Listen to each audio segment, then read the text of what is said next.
Hello everyone. It's June 28, 2025, 12:17 p.m. Japan time.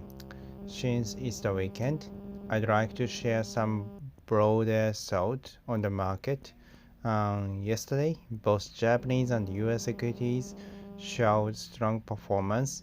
The Nikkei surged close to 40600 yen, putting us right at the edge of its historical high. So, what's really happening here?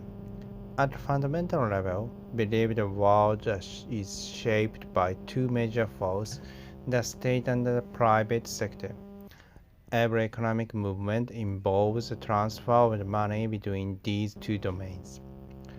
When we analyze the market, it's crucial to ask which side is being damaged right now, the state or the private sector. The question often explains the direction of assets price. Let's look back.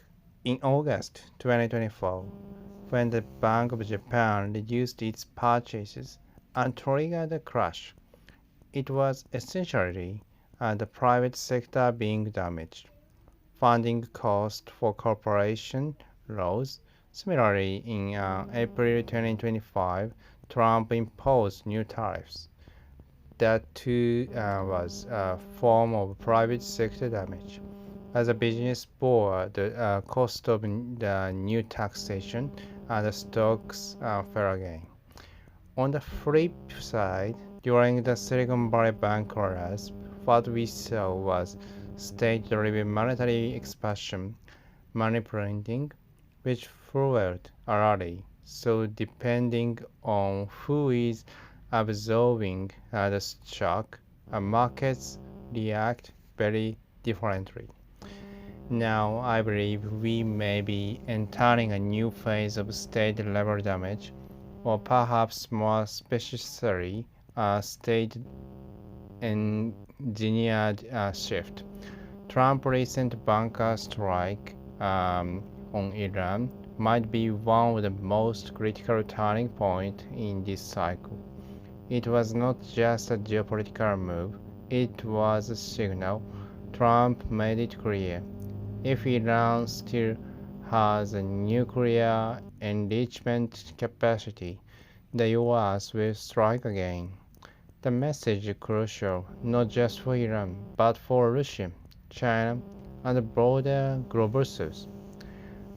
It reminds the world the US will act when it wants to. Why does this matter for markets?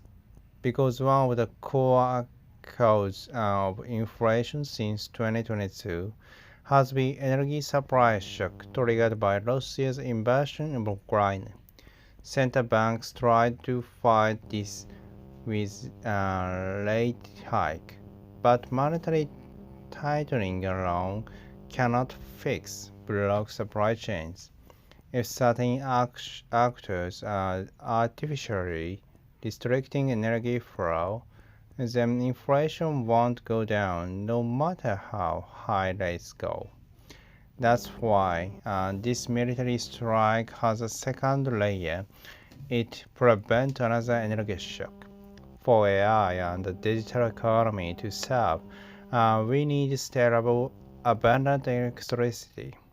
If the world fears oil and gas disruptions, energy price surge, and we get cost-push inflation again. But Trump's showed force may have closed the risk window, at least temporarily.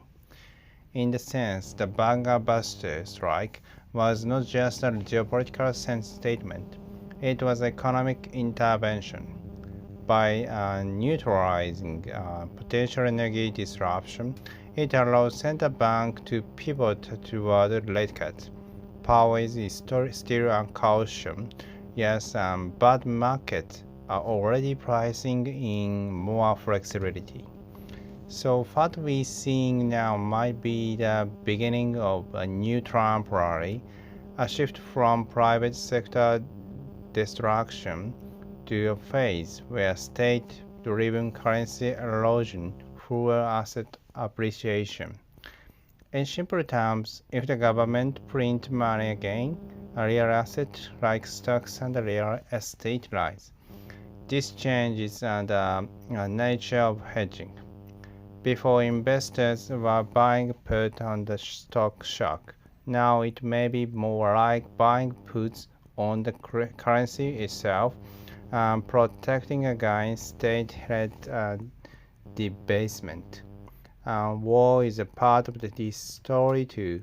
Defense stocks benefit, military spending increase, and the state absorbs the shock while private industry profit.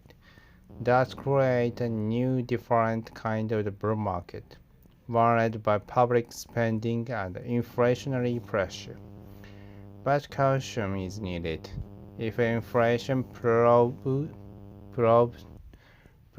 unstoppable, or if we enter stagflation, the thesis changes. Power seems aware of that risk, so we should remain observant, especially if inflation expectations tick up again.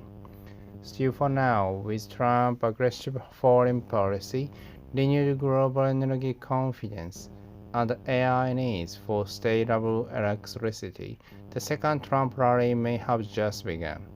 Thank you for listening. If you find this valuable, consider following my work, like taking out a long-dated put option.